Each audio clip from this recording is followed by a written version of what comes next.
Nosotros venceremos. We will win.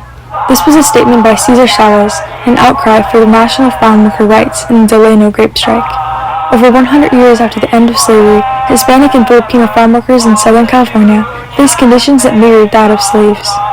In a bold step on September 9, 1965, Filipino farm workers, or manongs, laid down their grapes on Delano grape fields and went on a strike because of their conditions.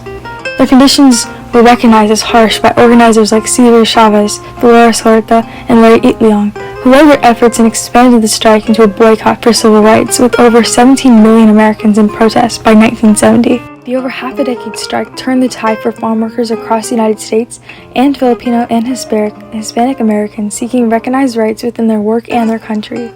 The Delano grape strike became a turning point for migrant civil rights and introduced a wave of protests that would revolutionize the farm working industry.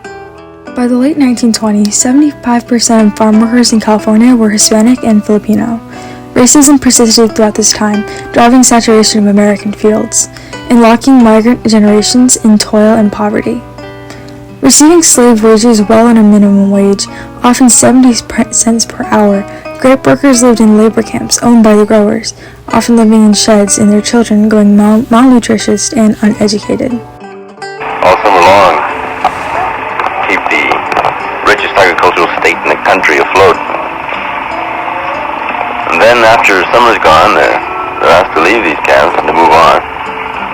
The whole system kind of encourages migrant life of the farm worker. And so the Filipino Delano grape strike began on September 9, 1965.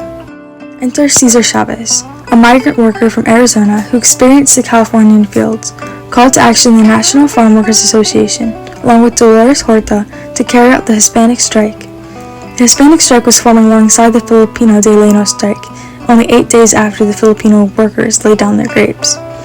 They were led by Larry Itliong as the leader of Agriculture Workers Organizing Committee, and persisted Cesar Chavez to join the two strikes together to form the United Farm Workers. As we were doing the community organizing, then we saw that the most poverty-stricken people were the farm workers, and that they had all of this discrimination against them. So, the idea came out, well, wait a minute, we need to do something about farm workers, and what is the solution for that? And of course, the union is a solution. The UFW demanded higher pay and protection for workers, for Filipino and Hispanics to be recognized as American citizens and have civil rights. These efforts would revolutionize these rights for migrants. Strikers marched from Delano to Sacramento, California's capital, to meet these demands. Strikers could be found singing and chanting, picking up more workers in grape fields along their trek mapped out by Chavez. Look, there's music, there's people out there, and they know we're coming. And they were playing music, and that lifted us a lot. That helped us a lot. They gave us más ánimo to march more. Really tremendous to keep the people walking along. There was this feeling of solidarity, We have a right to be here. This 300-mile march from Delano to Sacramento had over 10,000 supporters waiting for them in the capital. This effort led to more popularization of the boycott. Shortly, within the state, boycotts on grapes skyrocketed, with some Los Angeles cargo freights refusing to ship grapes, leaving them to rot in ports. Boycotts around the United States ballooned to a participation of over 17 million Americans. Chavez and Huerta continued their influence while the strike continued. After 5 years, grape growers officially signed labor contracts with the Union of Farm Workers, and the strike on grapes was concluded. This brought higher pay for over 40 cents, more protection for rights for workers, and health benefits. The signature assured Filipinos and Hispanics a place in the workforce, protected under the law and their land in America. It identified the Filipinos and Hispanics as working citizens of the United States, as well as people. The Delano grape strike became a huge turning point for Filipinos and Hispanics. It identified them as working citizens of the United States, as well as people. The Delano grape strike revolutionized the way Filipinos and Hispanics were recognized in America, and a turning point for their civil rights being shaped by their effort.